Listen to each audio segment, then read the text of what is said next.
नमस्कार साथियों, मैं आपका ईश्वर चंद्र। साथियों, देश में महिलाओं के आरक्षण के लिए जो 33% आरक्षण जो राजनीतिक जो विधायक बनने, सांसद बनने में लागू करने की बात की जा रही है, उसी विषय पे मैं कुछ चर्चा करना चाहता हूँ। साथियों, ओबीसी की गिनती 1931 में अंग्रेजों द्वारा कराई गई थी। अंग्रेजों ने 80-90 साल पहले ओबीसी की गिनती कराई। उसके बाद बहुत सारी सरकारें आई, लेकिन कभी ओबीसी की गिनती नहीं हुई। हर 10 सालों में ओबीसी की गिनती होनी चाहिए, जाति आधारित गिनती होनी चाहिए, जिससे ये पता चले कि हमारे समाज में कौन सी जाति कितनी है और उसको जाति के आधार पर सुख सुविधा मुहैया कराया जाए। जिसकी जितनी संख्या उसकी उतनी हिस्सेदारी, ये बात आप लोग सुनते आए हैं। लेकिन साथियों, आपसे एक और चीज बताना चाहूँगा। आखिर ओबीसी की जो गिनती है वो क्यों नहीं कोई सरकार कराती है? इसलिए नहीं कराती है कि मानिए अगर कोई हमारा परिवार हो, उसमें 5 से 10 लोग हों और हम मार्केट से, बाजार से कुछ खरीद कर लेकर जाते हैं, तो संख्या देखते हैं कि कितनी संख्या है हमारे परिवार में, उस हिसाब से लेके जाते हैं। तो जब हम अपने घर के परिवार के बारे में जब जानेंगे कि कितनी संख्या है, तो उतने सामान को बाजार से लेकर जाएंगे तो सभी लोगों में डिस्ट्रीब्यूट होगा। जब बनेगा, डिस्ट्रीब्यूट होगा, तो सभी को उसके हिस्सा के अनुसार उसको सामान को मिलेगा। लेकिन साथियों, जब हम किसी सामान को लाने के लिए जाते हैं तो घर से बजट बना के चलते हैं कि ये सामान हमें कितना खरीदना चाहिए, कितना लेना चाहिए। लेकिन हमारे देश का जो बजट है वो हमारी संख्या आधारित बजट है, संख्या पे आधारित है। तो हमारे ओबीसी की जब गिनती हुई ही नहीं स्वतंत्र देश में, तो हमारा बजट का पैसा ये कहाँ जाता है? हम कैसे इस बजट के पैसे को कैसे आकलन करते हैं? सारे समाज में जो जातियां हैं, उन जातियों के सभी लोगों के पास ये कैसे चला जाता है? दूसरी चीज साथियों, आरक्षण जो 52% ओबीसी का मिला, संविधान ने जो हमको दिया, लागू तो नहीं हुआ, लेकिन ये 52% आरक्षण जो है वो पंचायत राज, जो पंचायत, ग्राम पंचायत, जिला पंचायत, ये वार्ड मेंबर के जो चुनाव होते हैं, जो नगर पालिका और नगर पंचायत के चुनाव होते हैं, इनमें तो लागू हो जाते हैं आरक्षण। उनमें सीटें ओबीसी की निर्धारित हो जाती हैं। लेकिन विधायक, सांसद, जहां पॉलिसी कानून बनते हैं, वहां पे ओबीसी की सीटें क्यों नहीं रिजर्व हैं? और जब आप ओबीसी की गिनती ही नहीं कराएंगे तो सीटें रिजर्व नहीं करनी पड़ेगी। यानी कि आप ये चाहते हैं कि ओबीसी के लोग समाज का, ओबीसी समाज का प्रतिनिधित्व न करें। अगर जाति आधारित जनगणना हो जाती है, गिनती हो जाती है, तो आपको उस जाति के संख्या आधारित प्रतिनिधित्व देना पड़ेगा। तो प्रतिनिधित्व देना नहीं चाहते हैं, इसलिए ये गिनती नहीं होती है।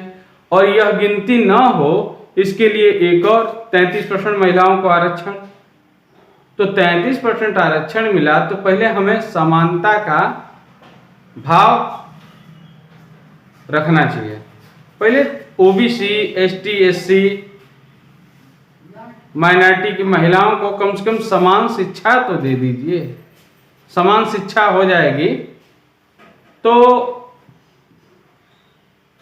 हम उन्हें 33% आरक्षण दिया जा सकता है। इस समय यदि 33% आरक्षण मिलता है तो जिन परिवार, जिन समाज की महिलाएं एक्टिव हैं, वो तो विधानसभा, लोकसभा का चुनाव लड़के और संसद भवन में, विधानसभाओं में जाके बैठ के अपने समाज का ही प्रतिनिधित्व करेंगे। लेकिन क्या एसटी, एससी, ओबीसी की महिला हैं? अभी जो सांसद चुन के गए हैं, जो विधायक चुने गए हैं, क्या इनमें जो महिलाएं हैं, क्या वो ओबीसी, एसटी, एससी की जो महिलाएं हैं, क्या वो संख्या आधारित हैं? नहीं है, संख्या आधारित वो नहीं है। यानी कि यह षड्यंत्र जो किया जा रहा है वो केवल इसलिए किया जा रहा है कि ओबीसी की गिनती न हो और महिलाओं को ऐसे लगे कि हमें अधिकार दिया जा रहा है। यानी कि आप एक चीज समझिए कि अगर किसी के सामने चना रख दिया गया खाने के लिए, उसके पास दांत नहीं है तो चना कैसे खाएगा? खा ही नहीं पाएगा। और जिसके पास दांत है उसको चना ही नहीं दिया जाता है।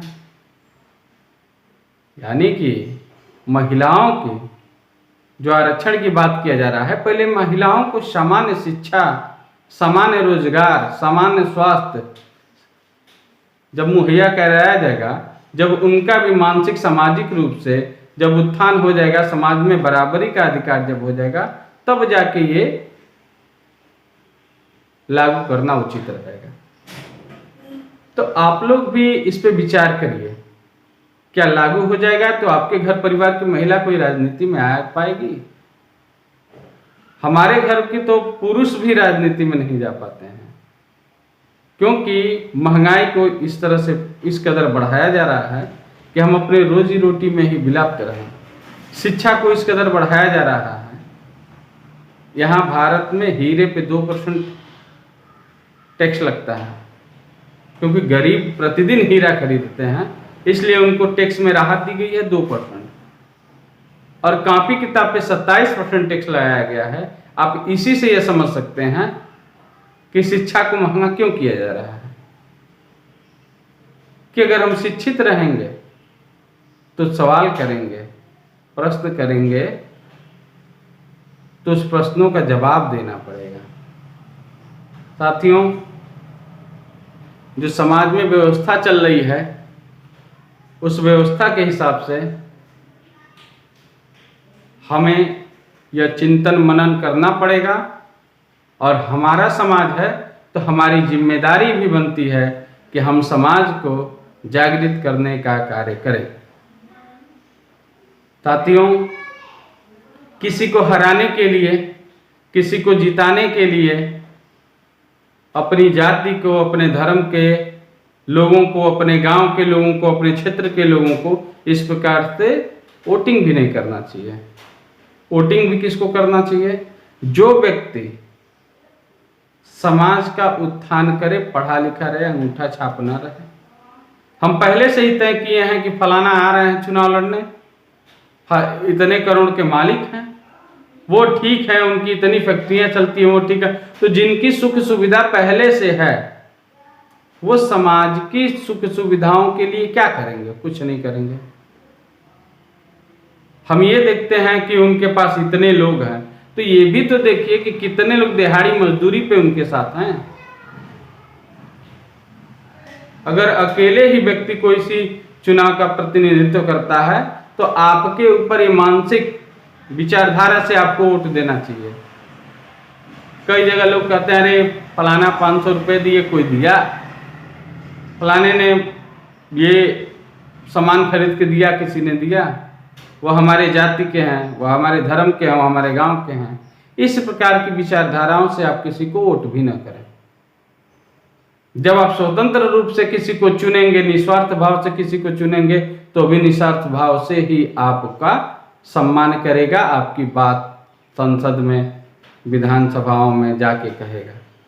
लेकिन हमें तो जाति का जो कीड़ा दिमाग में घुसा हुआ है उससे बाहर नहीं निकल पाते हैं। हमें वर्ग के साथ रहना चाहिए, हमें ओबीसी, एसटी, एससी, माइनॉरिटी ऐसे वर्गों के साथ रहना चाहिए। अगर हम समूह में रहेंगे तो हम मजबूत रहेंगे।